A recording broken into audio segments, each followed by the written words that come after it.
Jefferson County Court, law number 2 is back in session. The court is in session and calls number 330748, case of style of the state of Texas versus Roderick Demond Bryant Jr.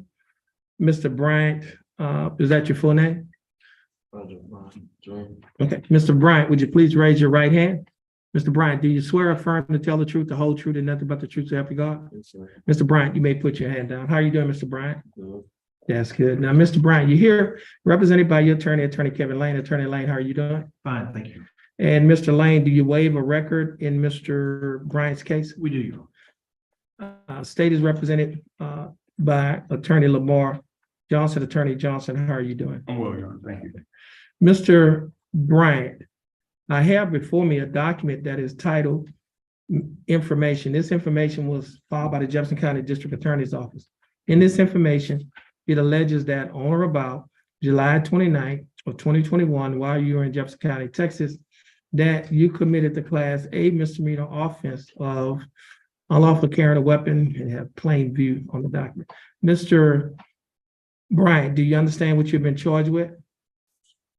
And just let me just for the record, this offense allegedly occurred on July 29th of 2021 while you were in Jefferson County, Texas. And again, Mr. Bryant, do you understand what you've been charged with? Yes, sir. And to this charge, Mr. Bryant, how do you plead not guilty, guilty, or no contest? No contest. Now, you're pleading no contest freely and voluntarily? And are you pleading no contest because you do not wish to fight or contest the charges? Mr. Bryant, I have before me a document that is titled Misdemeanor Plea Admonishment. It is also labeled as State's Exhibit Number 1. Do you recognize this document? On page 2 of this same document, Mr. Bryant, there are two sets of initials. First set of initials is Aura B. Did you place your initials next to your attorney initials? Yeah, yes, sir. And on page 3 of the same document, there's a signature above the line that is titled Defendant. Is this your signature? Yes, sir. On the next document is titled Trial Court Certification of Defendant's Right of Appeal. Hold on a minute. Do you recognize this document? Yes, sir. Now, at the bottom of this document, there's a signature above the line that's titled Defendant. Is this your signature? Yes, sir. At the top of this document, there are 2 boxes that's checked. The first box that's checked states that this is a plea bargain case and you have no right of appeal. Do you understand that? The second box that's checked states that you're waiving your right to an appeal, which means you're giving up your right to an appeal. Do you understand that? Yes, sir. Now, Mr. Bryant, I also have a document before me on paper that is titled Discovery Certification. Mr. Bryant, do you recognize this document? Yes, sir. And is this your signature above the line that's titled Defendant? Yes, sir. Now, Mr. Bryant, before you sign and initial all of these documents that I have just mentioned to you, did your attorney go over these documents with you? Yes, sir. And did you read and understand everything in these documents? Yes, sir. And is everything in these documents true and correct to the best of your knowledge? Yes, sir. Mr. Bryant, I will accept your plea of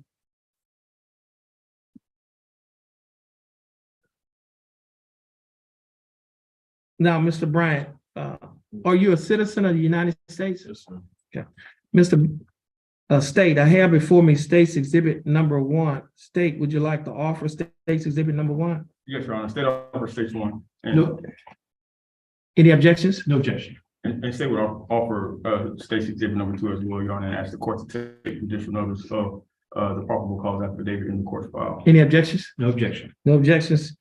State's Exhibit Number 1 and State's Exhibit Number 2 will be admitted. That's Mr. Holmes. Hold on a minute. Mr. Lane, you advised and counseled Mr. Bryant. Is there any evidence that he is currently mentally incompetent to stand trial? No, Your Honor. Now, Mr. Bryant, your attorney, Mr. Lane, has advised and counseled you. Mhm. Are you satisfied with his representation? Yes, sir. Has he provided full, effective, and competent legal representation? Yes, sir. Okay. Now, Mr. Johnson, do we have a state have an offer in this case? Yes, Your Honor, we do. In exchange for defendant's plea of no contest in this case, the state is recommending that the court defer adjudicating guilt at this time and instead place defendant on community supervision for a period of 1 year, Your Honor. Require defendant to complete 50 hours of community service and to pay a $500 fine, Your Honor. And in connection with this plea agreement, the state is moving and defendant has agreed to forfeit the weapon that was found during the stop, Your Honor. It's a Century Arms Mini Draco, serial number PE 102-42018, and that's being forfeited to the Beaumont Police Department. Okay. Now, Mr. Bryant, Yes, sir. the state is offering that you serve 1 year deferred adjudicated probation. During this 1 year probationary period, you'll be required to pay a fine of $500 plus court costs of $367, which comes to a total of fine and court costs of $867. You'll also be required to pay a probation fee of $60 each month, a urinalysis fee of $15 each month. Now, your total monthly installments, that is the total amount that you will be required to pay while you're on probation, is $155 a month. Will you be able to pay the $155 each month? Yes, sir. Okay. You'll also be required to perform 50 hours of community service. You'll be required to forfeit the weapon, which is a Century Arms Mini Draco, serial number PE 102-40218. And you will also be required to adhere to the other standard terms and conditions of this probation. Do you understand that? Yes, sir. Now, I have a copy of the motion to forfeit. Yes, sir. And in this motion, Mr. Bryant, do you recognize this motion to forfeit? Yes, sir. And is this your signature Yes, sir. above the line that's titled defendant? Now, Mr. Bryant, before you sign this document, did your attorney go over this document with you? Yes, sir. And did you read and understand everything in this document?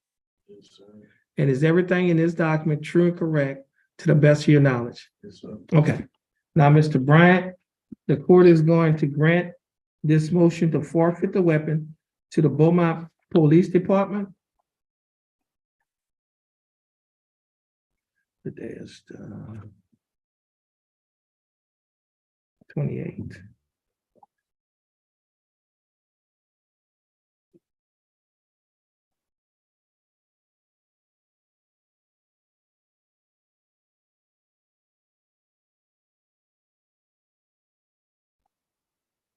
Okay. Now, again, Mr. Brian, do you understand the state's offer?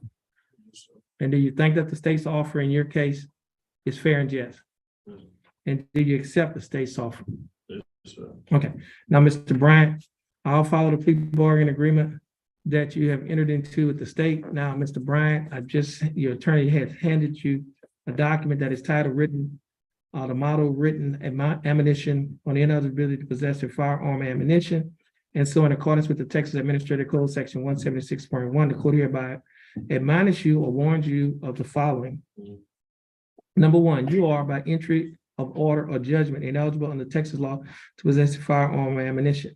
Number two, beginning now, if you possess a firearm ammunition, it could lead to charges against you. If you have questions about how long you will be ineligible to possess a firearm or ammunition, you should consult an attorney.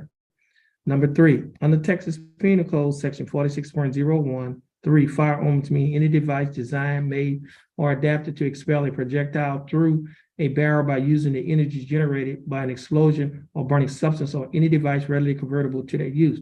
B, firearm does not include a firearm that may have as an integral part a folding knife blade, or other characteristics of weapons made illegal by Penal Code Chapter 46, and that is one, an antique or carry-on firearm manufactured before 1899, or two, a replica of an antique or carry-on firearm manufactured before 1899, but only if the replica does not use rimfire or centerfire ammunition.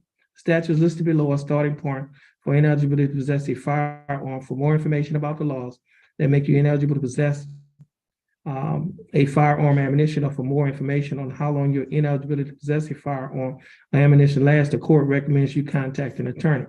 Code of Criminal Procedure Article 17.292, Magistrate's Orders for Emergency Protection. Code of Criminal Procedure Article 42.0131, Notice for persons convicted of misdemeanors involving family violence. Penal Code Section 46.02, Unlawful carrying weapons. Penal Code Section 46.04, Unlawful possession of firearm. Penal Code Section 25.07, violation of certain court orders or conditions of bond, any family violence, child abuse or neglect, sexual assault or abuse, indecent assault, stalking, or trafficking case. Family Code Section 85.026, warning on protective orders. Now, Mr. Bryant, that written admonition that has been given to you, that's for your records. This will conclude your case. You're going to stand on the X next to your attorney. Now, and before we do that, Mr. Bryant, if you successfully complete this probationary period, it will not result in a conviction on your record. The case will be dismissed and you may qualify for a non-disclosure. You can talk to your attorney, Attorney Kevin Lane, about the non-disclosure, because he's quite confident on those matters. Now, you're going to stand on the X next to your attorney, follow the directions of our clerk. Once you finish following her directions, you'll be free to go, and you have a blessed day. Okay, you are. Okay, our next case is cause number 333718. The case is styled the state of Texas versus Kevin Kirkland. We have Mr. Kirkland's attorney appearing via Zoom. Now, Mr. Reynolds, the state has just informed the court that they will be dismissing the case against Mr. Kirkland and Mr. Johnson. Is that correct? That's correct, Your Honor. I believe I committed the dismissal papers and it should be with the court. Okay. Despite maybe some lag or something like that. But Okay. So, Mr. Reynolds, you have any objections to that? No objection, Judge. I just, I know Dr. Grappon had sent a report and I wanted that to be part of the record dated February 20th. Yeah, the court will take judicial notice of the record, of the report, and it is part of the court's record. Okay. All right. So, all right, Mr. thank you. Mr. Reynolds, you're free to go. You have a blessed day. Thanks for being patient with us. Okay, Judge. Thank you. Okay, you're welcome. And Mr. Johnson, you're free to go as well. thank you, Your Honor. All right, and you have a blessed day. This will conclude the calling of the court's special review docket on today's date, February 28th, 2023, in County Court at Law Number 2. Judge Terrence L. Holmes presiding. Our court will reconvene for our trial docket scheduled for 1 p.m. This afternoon.